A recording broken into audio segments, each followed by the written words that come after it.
오늘 이제 4월부터는 오후 예배 설교를 우리 저와 세 분의 목사님이 이렇게 나눠서 하기로 이렇게 했습니다. 오늘 원래 설교가 우리 유관지 목사님이신데 오전에 또 이렇게 초청을 받아서 다녀오시느라고 못했고요. 다른 분들을 또 이렇게 좀 바꿔보려고 했는데 다들 또 바쁜 일들이 있어서 제가 하게 됐어요. 다음 주에 이제 목사님이 하시고, 그 다음 주에 민 목사님이 하시고, 또 그 다음 주에 김 목사님이 하시고, 이제 이렇게 또 계속 이어져 나가면 될 것 같습니다. 오늘 이 시간에 데살로니가전서 4장의 말씀을 우리가 보았는데, 이제 오늘도 이제 부활의 생명 속에 사는 삶에 대해서 좀 생각을 해보고 싶어요. 우리 인간은 결국 죽을 수밖에 없지요. 참 제가 전에 잠깐 그런 우스갯소리를 했는지 모르겠는데, 제 친구가 이 드라마 제작을 하는 친구가 하나 있어요. 그래서 가수 중에 조영남하고 이제 형 동생하고 지내요. 근데 하루는 이제 자기네 카페에 조영남 이제 그림을 전시를 하는데 민 목사 와서 좀 같이 좀 봐 그러길래 이제 갔지요. 갔더니 거기 이제 조영남 씨가 와서 아유, 그럼 하트 그림을 어떻게 그려놨는지 몰라. 하트 그림 쫙 그려놓고, 그 다음에 이제 하나 이렇게 뚝 이제 눈에 띄는 게 교회, 그리고 집, 그리고 기타, 이렇게 세 개 그린 게 있어요. 그래서 내가 물어봤죠. 아니, 화토 그림 속에 저게 눈에 들어오네. 그랬더니 조영남 씨가 하는 소리가 그래도 내 안에는 예수가 있다고. 그 얘기를 해요. 좀 잘 좀 살지. 그 어머니의 기도의 영향이 자기는 아직도 있다고 얘기는 해요. 그때 이제 제가 뭐라 그랬냐면, 내가 중3 때 엑스플로 74를 할 때, 그 중3 끝날 때거든요. 고등학교 들어가기 전에. 그때 그 군복 입고 나와서 주 하나님 지으신 세계를 부를 때 내가 그 밑에서 얼마나 위로를 받았는지 모르는, 정말 놀랬다. 찬양이 저렇게 아름다울까. 내가 조영남 가수의 그 찬송을 듣고 엄청 은혜를 받고 지금 목사가 됐는데 지금 뭐 하세요? 그랬거든요. 그랬더니 나를 이렇게 툭 치더니 나는 잘 안 맞아 그러더라고요. 잘을 안 맞아. 그러고 나서 이제 이분이 신학도 하고 목사 안수까지 받았잖아요. 그리고 저 모양으로 살잖아. 근데 자기가 미국에서 신학을 공부하면서 깨달은 게 한 가지가 있대. 그래갖고 난 어떤 심오한 얘기가 나올까. 뭐를 깨달았는데요. 자기가 신학 공부하고 깨달은 게 딱 한 가지가 있는데 불멸의 진리를 깨달았대요. 그래서 그게 뭐냐 그랬더니 사람은 다 죽는다 그래. 근데 이제 그 말 뒤가 더 웃기는 거야. 이게 빌드업하는 거야. 자기 얘기하려고 하는 거. 뭐라고 얘기하냐면 결국 나도 죽게 돼 있다. 그런데 내가 죽고 나면 이 그림이 엄청 뛴대요. 그러니까 나 죽기 전에 빨리 살해. 그러니까 그 불멸의 진리를 깨달았다는 걸 얘기를 하면서 자기 장사 또 하는 거예요. 그 이 양반은 참 기가 막히다. 어떻게 머리를 이렇게 돌릴까. 이제 노래는 잘하더라고요. 80인데 지금 81가 됐을 거예요. 노래는 참 잘하더라고요. 근데 이게 그 사람만 깨달은 진리인가요? 우리 모두가 알고 있는 보편적 진리예요. 그렇죠? 인간 누구는 다 죽어요. 필연적이에요. 한동안 우리 사회에서 그 웰빙이라고 요즘 좀 들어갔어요. 웰빙이라고 하는 그 운동이 굉장히 유행이었었지요. 그 웰빙의 라이프 스타일을 좀 만들어 보자고 굉장히 애를 썼던 그러한 시기가 있었습니다. 그런데 여러분, 물론 웰빙이라고 하는 게 뭐 나쁜 건 아니죠. 좋은 음식도 먹고 몸에 좋은 음식도 먹고 또 운동도 하고 자기 몸을 잘 갖고 나가는 것 나쁜 건 아닌데, 이렇게 열심을 다하는 게 어느 때까지요? 응? 내 몸 잘 갖고 해야지, 좋은 거 먹고 뭐 좋은 생각하고 좋은 환경 만들고 그렇게 내가 열심히 참 잘 살아야지, 웰빙 해야지. 이게 어느 때까지요? 죽기 전까지. 이건 죽기 전까지잖아요. 이건 영원한 게 아니잖아. 죽기 전까지. 웰빙이라는 게 죽지 말자는 운동이 아니잖아. 살아있을 때 잘 살아보자는 거 아니에요? 근데 죽으면 끝이에요. 그렇기 때문에 우리가 늘 잊지 말고 생각해야 될 게 뭐냐면, 잘 사는 것 못지않게 더 중요한 게 있단 말이요. 잘 사는 것보다 더 중요한 게 뭐예요? 응? 그 다음이잖아. 그렇죠? 그 다음. 잘 먹고 잘 살았어요. 먹을 만큼 다 먹고 누릴 만큼 누렸으면 어떻게 해야 돼? 이제 이 말을 하기 싫어하셔. 이제 여기까지 하면 그 다음 말은 하기 싫어. 아는데 하기 싫어. 잘 먹고 잘 살고 잘 누려서 그 다음에 어떻게 해야 돼? 가야 돼. 가야 되잖아. 죽는 것을 생각해야 된다는 거예요. 죽은 다음엔 어떻게 돼야 될까? 그 사후에 생명에 관심을 가져야 된다는 거예요. 그래서 제가 언젠가 말씀을 드렸지만, 웰빙보다 더 중요한 게 웰다잉이라고 제가 말씀을 드린 기억이 있어요. 잘 사는 것 못지않게 더 중요한 게 아름답게 죽는 것. 정말 잘 죽는 것. 여러분, 성경에서 바로 이것을 말하고 있어요. 우리 예수님이 결국 보여주시고자 하는 모습의 결정적인 요소가 뭐냐 하면, 인간이 죽은 다음에 어떻게 되는 것이냐라고 하는 것을 성경은 말씀해 주고 있는 거예요.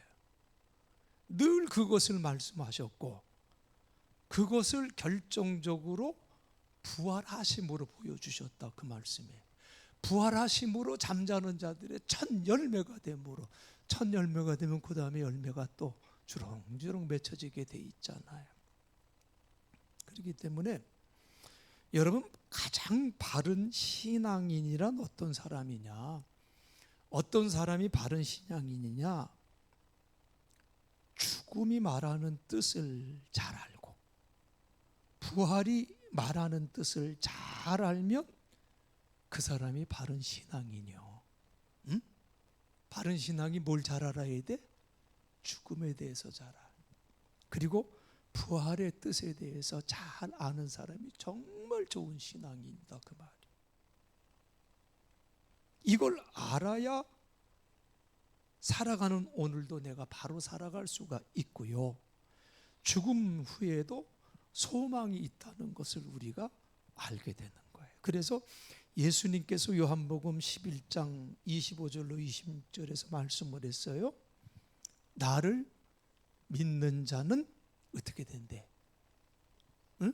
죽어도 살겠고, 무릇 살아서 나를 믿는 자는 영원히 죽지 아니하리니 이것을 내가 믿느냐라고 이렇게 말씀을 했어요. 그러니까 이것을 내가 믿느냐라고 하는 이 질문에 아멘, 제가 그것을 믿습니다 라고 고백할 수 있는 사람이라면 이 사람이 누구라고요? 이 사람이 바른 신앙인이다, 그 말씀이에요. 아멘이에요? 그래요. 그래서 이제 유명한 신학자 칼발트가 우리가 잊지 말고 살아야 할 두 가지가 있는데, 하나는 주님을 생각하는 것과, 또 하나는 죽음을 생각하는 이 두 가지다. 이거를 우리가 항상 잊지 말고 살아가자는 거예요. 다 죽지요, 인간은. 그리고 죽는다는 것을 미리 다 아는 게 인간이에요. 그런데 우리의 실상은 어떠냐? 어떤 사람처럼 우리가 살아가? 죽지 않을 사람처럼 우리가 이 땅에 사는 거예요. 영원하지 않은데, 우리의 인생이 영원하지 않은데 그냥 영원할 것 같이 내가 욕심을 부리고 우리 인생이 살아가더라, 그 말이에요. 분명히 뭐 유전공학이나 뭐 DNA 연구 등을 통해서 인간이 장수하는 비결이 뭐냐, 많은 연구를 해요. 지금까지 인간의 수명은 그래서 점차적으로 늘어나고 있어요. 여러분, 아프리카나 저런 그 동남아시아, 동북아시아 같은 쪽에는 평균 수명이 60이 안 돼요. 제가 56세 네팔을 갔는데 거기 있는 청년이, 좀 도와주는 청년이 실례하지만 몇 살이에요? 그러더라고. 그때 56그러니까 뭐라는지 알아요? 에이, 나한테 이래. 왜? 농담하지 말래. 농담하지 말래. 그래서 나 진짜야. 에이, 아니래. 그 얼마처럼 보이냐? 그랬더니 40 초반으로 보인대. 그렇게 얘기를 하면서 내가 여권을 보여줬더니 깜짝 놀라는 거예요. 깜짝 놀라면서 자기 아버지가 54인데 지금 오늘 내일 하고 있대요. 그러니까 그만큼 그 살아가는 삶의 환경이 열악하고, 또 의료 시스템이 우리나라처럼 잘 된 데가 없잖아. 세계 어디를 가도 우리가 일본보다 잘 돼 있어요. 그걸 뭐라고 그래? 편의점처럼 많이 병원이 있는 데가 우리나라밖에 없어요. 그러니까 그런 도움을 많이 받으니까 우리들이 점점 평균 수명이 올라가. 과학의 연구가 이렇게 진전되는 과정 속에서 우리 평균 수명이 많이 올라가고요. 그리고 이제 조금만 더 지나면 우리가 모세만큼 살 수 있대요. 그러니까 이건 이제 과학에서 얘기하는 거예요. 평균 수명이 이제 120세가 되는 때가 올 거다. 그러니까 지금 벌써 얼굴이 펴지죠. 얼굴이 펴지죠.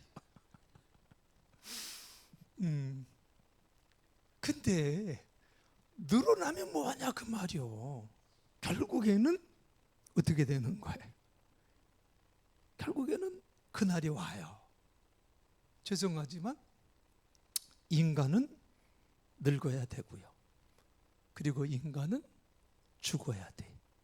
이것이 여러분 생명의 신비입니다. 사는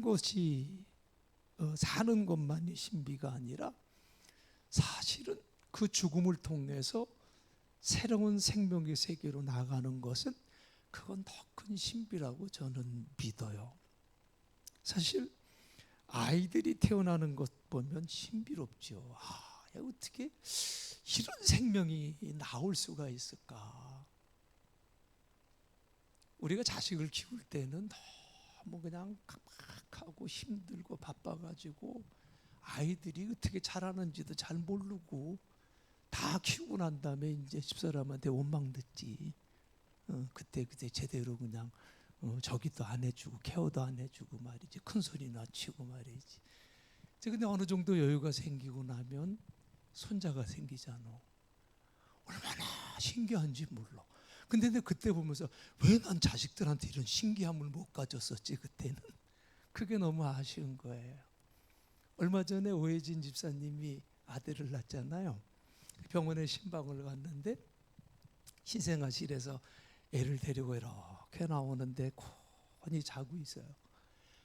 아유, 어떻게 그렇게 예쁘냐? 나 늙었나 봐. 얼마나 예쁜지 나도 모르게 눈물이 나고 있어. 너무 신비롭고 너무 예뻐가지고 그냥 눈물이 툭툭 떨어져요. 깜짝 놀랐어요. 근데 야, 주책이다. 그러면서 내가 늙었나? 이런 생각도 해봤는데, 근데 그것만 신비가 아니라 그 생명이 조금씩 자라가면서, 아니 요즘에 아주 그냥 이정은 지휘자가 아주 신나. 커피 막으러 오면서 계속 보여줘. 이러면서 얘가 이랬어요. 근데 그냥 얼굴도 달라지고 움직임도 좀 많아지고, 이제 이런 모습들, 그 자라나는 모습들이 얼마나 신비로워요. 분명히 신비로워요. 그런데 여기까지만 우리가 신비로 아는데, 그러나 그 생명이 한 일생을 다하고 주 안에서 잘 죽는 것도, 여러분, 이것도 그에 못지않은 큰 신비라고 하는 이 믿음이 우리들에게 있어야 돼요. 자, 왜 자꾸 신비를 얘기하냐면, 오늘 본문의 말씀에 보면 그런 이제 단어가 나오지만, 우리 예수님도 나사로가 죽었을 때 나사로가 죽었어요. 그러니까 예수님이 뭐라고 그랬어요? 죽은 게 아니야. 그 나사로가 지금 자고 있는 거야. 그것을 통해서 하나님의 영광이 나타날 거야. 말씀했잖아요. 그 사람들이 죽음을 얘기할 때 예수님은 뭐라고 말씀하셨다고요? 죽은 게 아니고 자는 거야. 이렇게 말씀을 했어요. 그렇죠? 오늘 본문에도 죽음을 죽음이라고 표현하지 않고 잔다라고 이렇게 표현을 하고 있어요. 그러니까 예수님께서 갖고 계시는 죽음관이라고 하는 것은 뭐냐? 휴식이에요. 잔다는 것은 곧 쉰다는 거예요. 우리가 하루 힘써 일하고 나면 저녁에 고온이 피곤해서 자죠. 죽음도 그 잠자는 것과 똑같은 의미가 있다는 거예요. 그리고 중요한 것은 예수님이 잔다라고 죽음을 표현하신 것처럼 오늘 본문에서도 잔다라고 하는 것을 말하고 있는 것은 그 말의 중요한 의미는 뭐냐? 잔다? 다른 말로 자지만 그 안에 아직 뭐가 있다는 거예요. 생명이 있다는 증거 아닙니까? 생명의 증거예요. 응?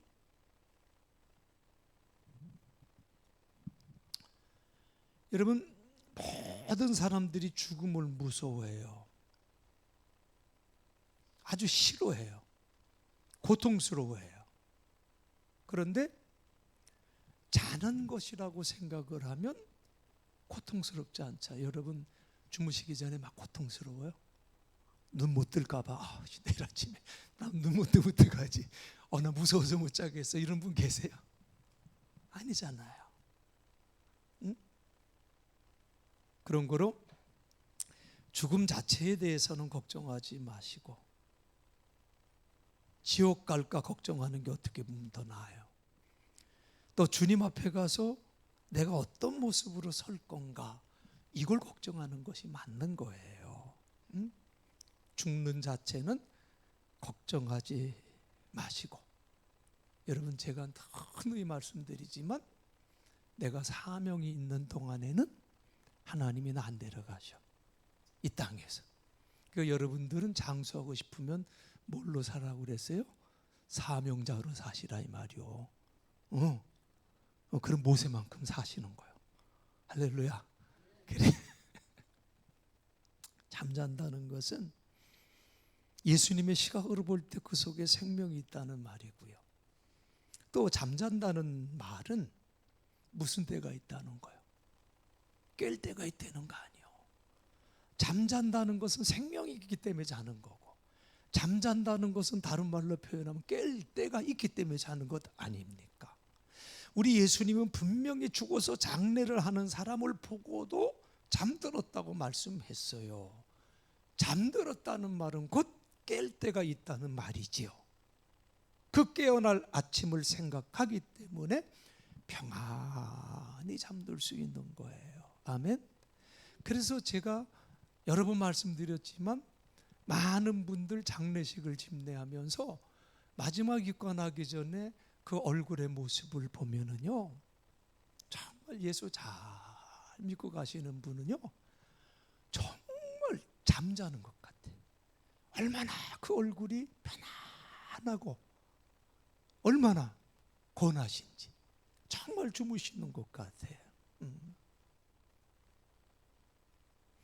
깨어날 아침을 생각하기 때문에 평안히 주 안에서 잠들 수가 있는 거예요.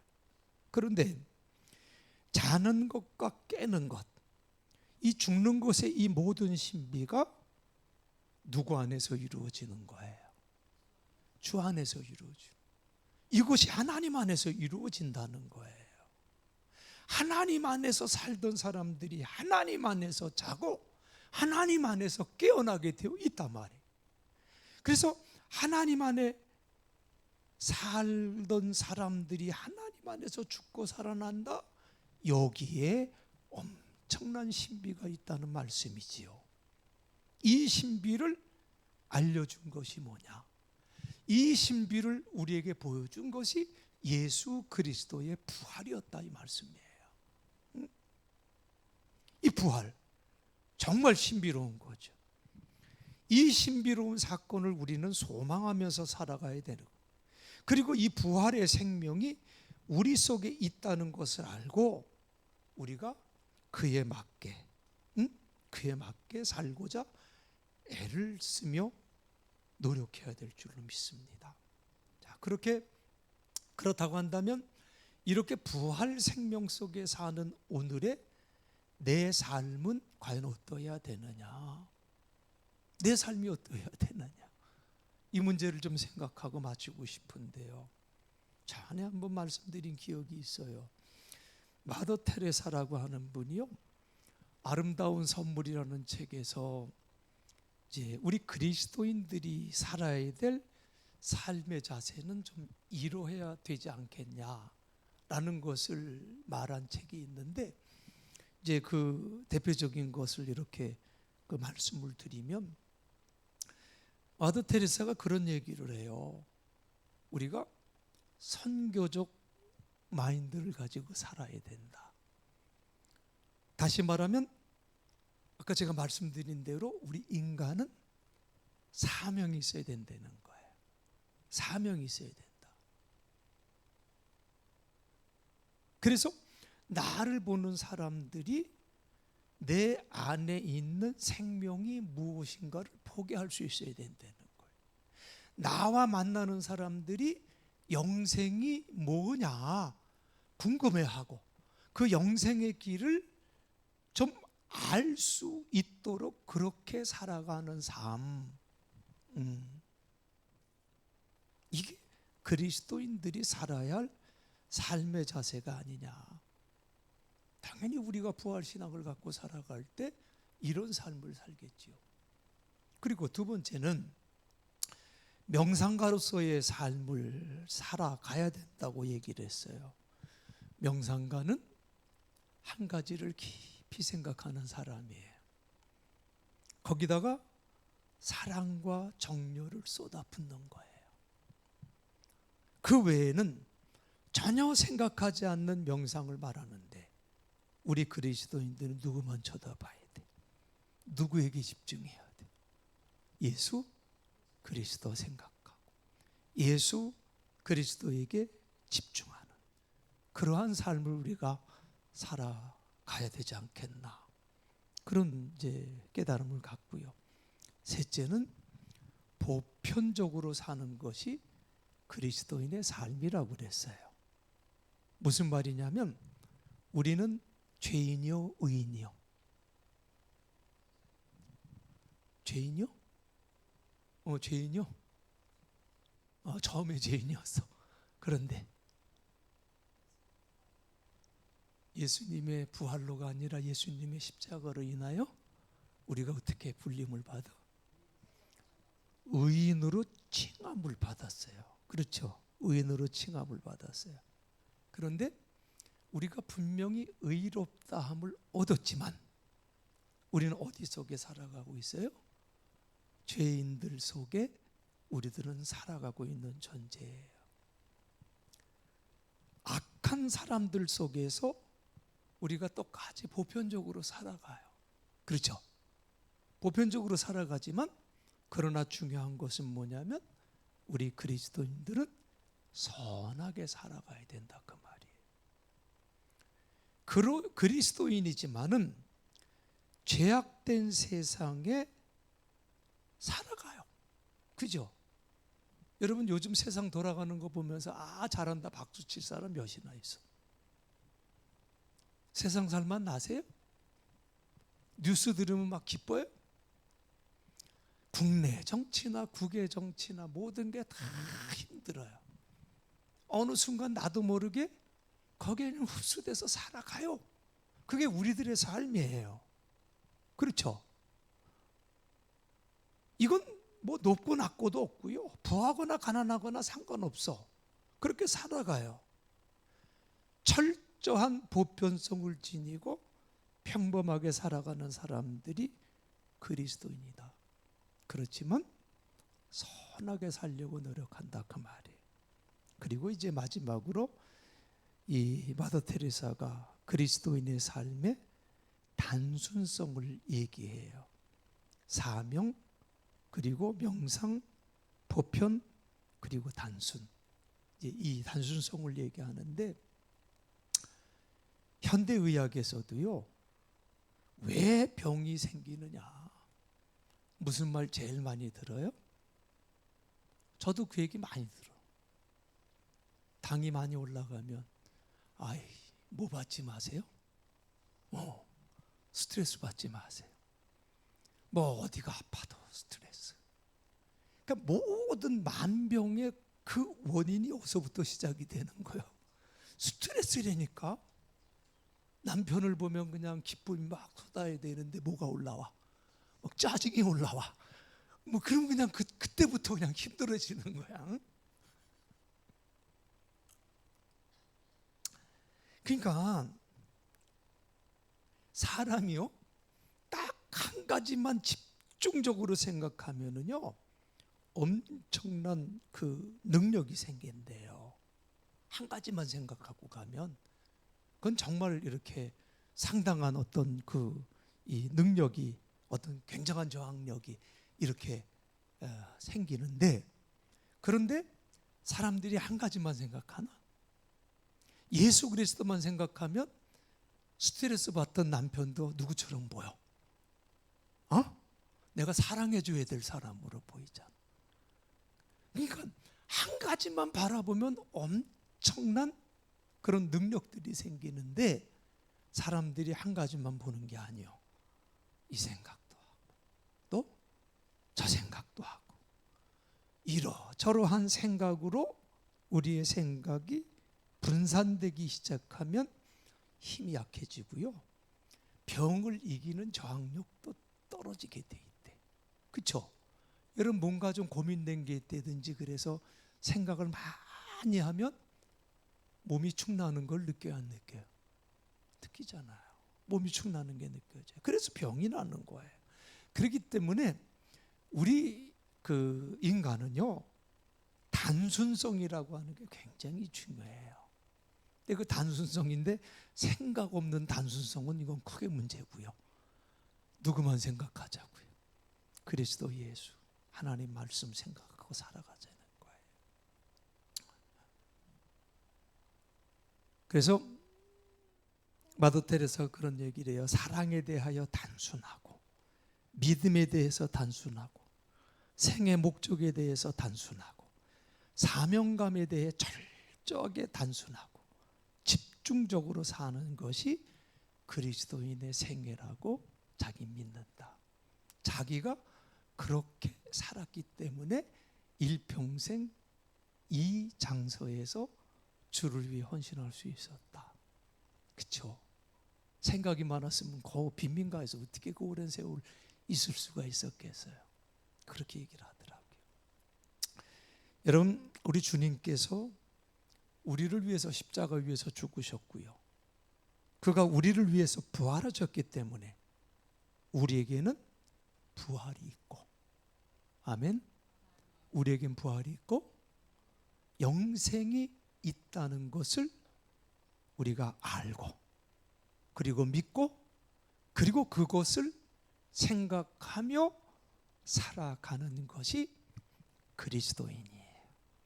아멘. 아무것도 모르고 그냥 되는 대로 사는 존재는 뭘까요? 아무 생각도 없어. 그냥 살아. 이게 짐승이요. 짐승은 아무 생각도 없어요. 그게 동물이에요. 여러분, 인간은요, 아는 만큼 존재한다는 얘기가 있어요.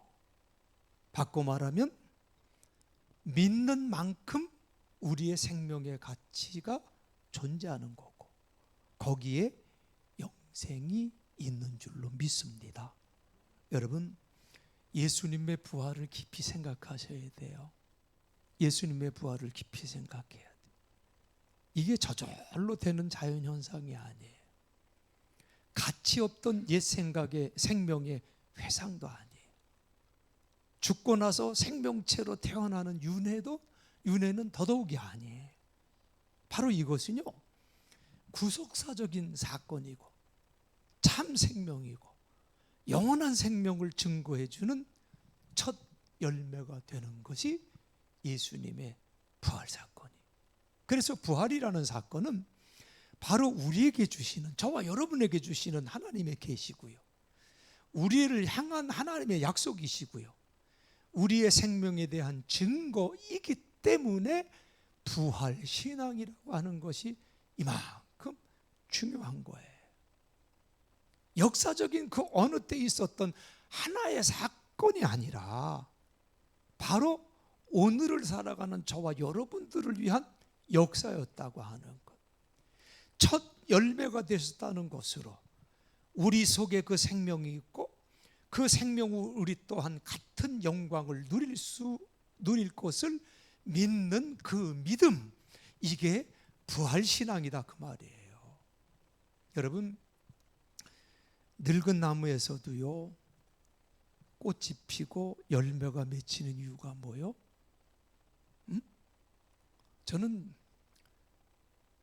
저는 그 앞에 있는 저 은행나무, 천주교 자리에 있는 은행나무를 볼 때마다 저는 늘 최정순 장로님이 생각이 나.